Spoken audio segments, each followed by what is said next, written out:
Doctor ortho Ayurvedic oil और capsule. अब दर्द भी घुटने टेकेगा।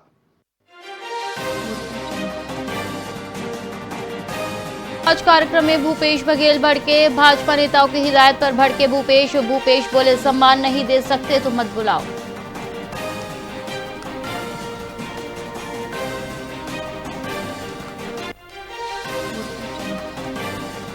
छत्तीसगढ़ झारखंड बॉर्डर पर बस पलटने से 10 की मौत हुई। इनमें 5 महिलाएं 5 पुरुष शामिल। बस हादसे में 78 लोग गंभीर रूप से घायल हुए।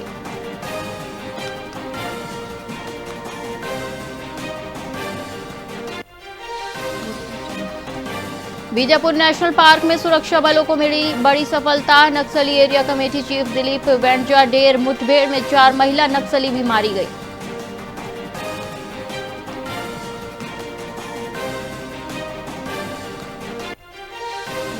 रायपुर एम्स में फरवरी अंत तक मिलेगी आईवीएफ की सुविधा। दिल्ली के बाद दूसरा एम्स जहां खुलेगा सेंटर। 2 से 5 गुना सस्ता होगा इलाज।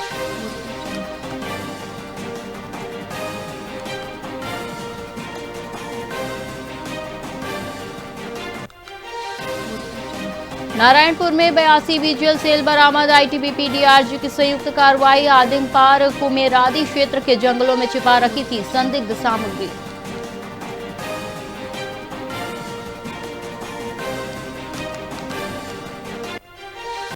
नमस्कार, आप देख रहे हैं वीआईपी न्यूज और मैं हूं आपके साथ एकता सिंह। आइए रुक करते हैं खबरों की ओर। रायपुर में 23 से 25 जनवरी तक नया रायपुर में 3 दिवसीय साहित्य उत्सव आयोजित किया जाएगा। आपको बता दें, इस महाकुंभ में देश और प्रदेश के 118 साहित्यकार, कलाकार, कवि और पत्रकार भाग लेंगे। वहीं 42 सत्रों में राजनीति, समाज, संस्कृति, मीडिया, युवा साहित्य और रंगमंच पर चर्चा होगी। साथ ही उद्घाटन सत्र में राज्यसभा सांसद हरिवंश और पूरे कार्यक्रम की अध्यक्षता मुख्यमंत्री विष्णुदेव साय करेंगे। पहले दिन नाटक चाणक्य का मंचन होगा। देखिए, हम सब जानते हैं कि हम छत्तीसगढ़ प्रदेश का एक रजत जयंती महोत्सव मना रहे हैं। उसी रजत जयंती उत्सव के परिप्रेक्ष्य में माननीय मुख्यमंत्री जी का एक सुझाव था कि हमें साहित्य और संस्कृति के भी आयोजन करने चाहिए।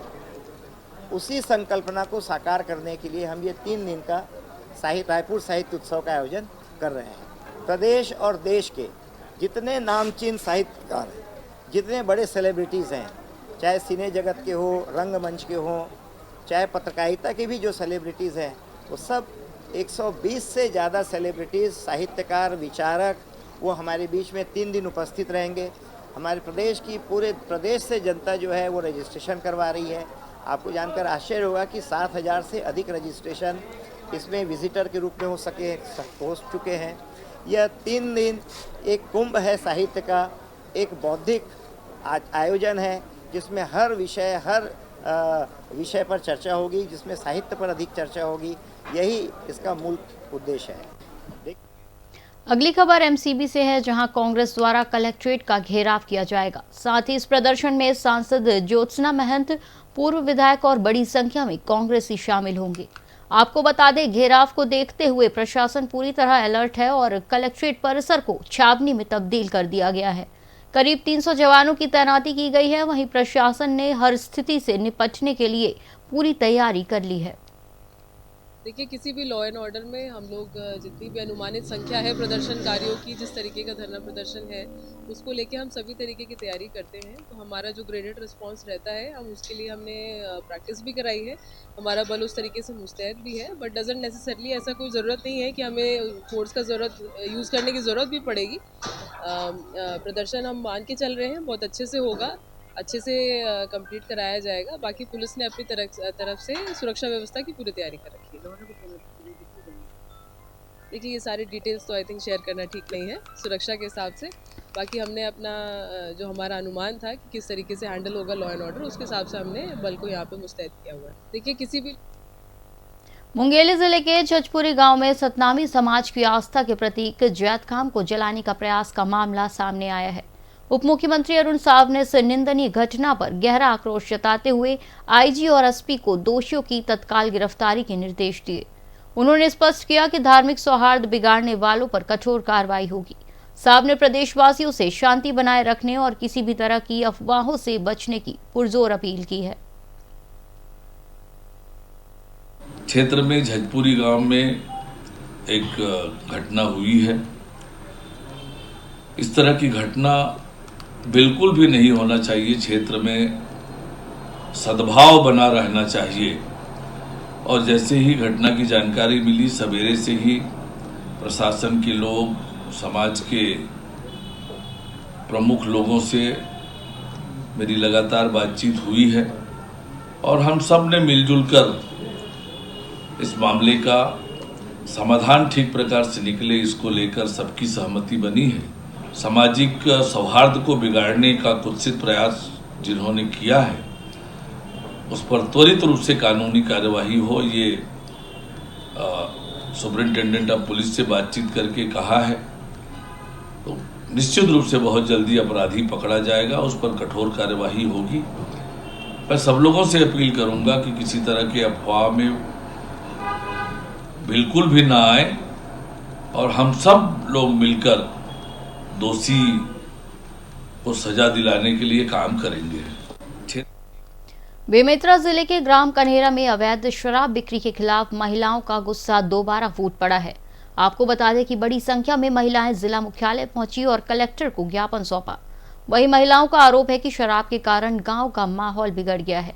नशे में युवक गाली गलौज और छेड़छाड़ करते हैं, साथ ही बच्चों पर भी इसका बुरा असर पड़ रहा है। महिलाओं ने शराबबंदी और दोषियों पर कड़ी कार्रवाई की मांग की है। यहाँ चौक चौराहा गली में दारू बिकथे, ओला बंद कराना है और 2-3 बार हो गए पानी टंकी के आदेश देवत और पानी टंकी लाना है तंगावा जनता। हाँ, कितना परेशानी होती है? बहुत परेशानी है, बहुत परेशान है। सब लड़का पीस का पाप दारू बेचत घर में पी पी के सब मार पीट सब होते तेकर से तंगा के हम यहाँ आए हैं। अब खेत खा गया था, तभी से छोटे छोटे लड़का मन पी पी के बीच बीच में रोड में खड़े रहते, बैठे रहते। खेत जाना भी हमारा मुश्किल डर लगते, खेत जाने में परेशानी रहते। आजकल रंग के बोलते बकते। छोटे छोटे पढ़ैया मन भी पिए सीख गए है, जगह जगह घरों घर भी केल ढले दारू। का चाहत तुम्हें? हमन बंद हुआ दारू बिकना, लड़का मन बढ़िया पढ़ाई लिखा, बढ़िया मस्त गांव अच्छा रहा कि कहाँ शिकायत करेला? Collector office. हमारे गांव में मतलब अवैध रूप से शराब बिक्री होते, मतलब पूरा आधा गांव बेचत से तो ओला रोकवाना इसे करके आए हैं यहाँ। और का अवैध रूप से बिकत है, नाना लड़का मैंने पूरा 10-20 चंदा कर करके पीते दारू। पी के चौक चौराहा में अब लेडीज मन ला खेत खर जाए में तकलीफ होते और करते शाम हुई तो निकल नहीं पाए घर ले। उसका संबंध में बंद करना इसे करके आए नहीं हैं। इसका संबंध में और चौकी में देते हैं, आवेदन दे हैं, तब कोई कार्रवाई नहीं हुए। देखिए, आज जिला कार्यालय में जन दर्शन आयोजित किया गया था, जिसमें कुल मिलाकर अभी तक 43 आवेदन आए हैं। उसमें से गांव से कुछ लोग आए थे और जिनका ये शिकायत थी कि अवैध रूप से शराब की बिक्री की जा रही है। तो उसमें एक्साइज इंस्पेक्टर ऑफिसर को निर्देश दे दिया गया है कि प्रॉपर उसमें जांच करके उसमें कार्रवाई करेंगे। राजनांदगांव में धर्मनगरी डोंगरगढ़ की एक महिला ने अपने परिवार के साथ प्रेस क्लब में प्रेस वार्ता कर श्री राम कृपा हॉस्पिटल और डॉक्टर महेश तिवारी पर गंभीर आरोप लगाए। वहीं महिला का कहना है कि अगस्त 2024 में स्तन के पास गांठ का इलाज बिना पर्याप्त जांच के किया गया, जिससे वो कैंसर की शिकार हो गई, जिसके चलते पीड़िता ने हॉस्पिटल बंद करने और डॉक्टर के खिलाफ FIR की मांग की है।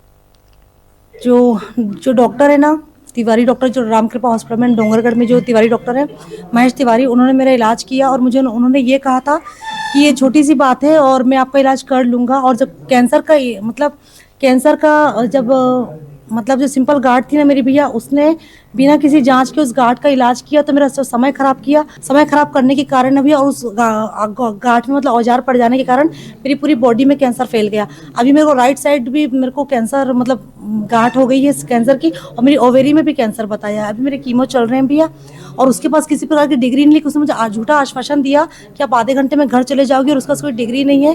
उसके बाद भी उसने मुझे बोला कि ये बहुत छोटी सी बात है और मैं आपको ठीक कर सकता हूँ, और बाहर से डॉक्टर मेरे पास आते हैं और वो आपको ठीक कर देंगे। लेकिन बाहर के किसी डॉक्टर से उसने मुझे कभी मिलाया नहीं और मुझे कुछ बोला भी नहीं। मैं चाहती हूँ कि निष्पक्ष रूप से जाँच हो। अगर वो दोषी है तो उसका लाइसेंस, उसका अस्पताल बंद हो भैया, और अस्पताल बंद होने के बाद फिर FIR उसके ऊपर हो।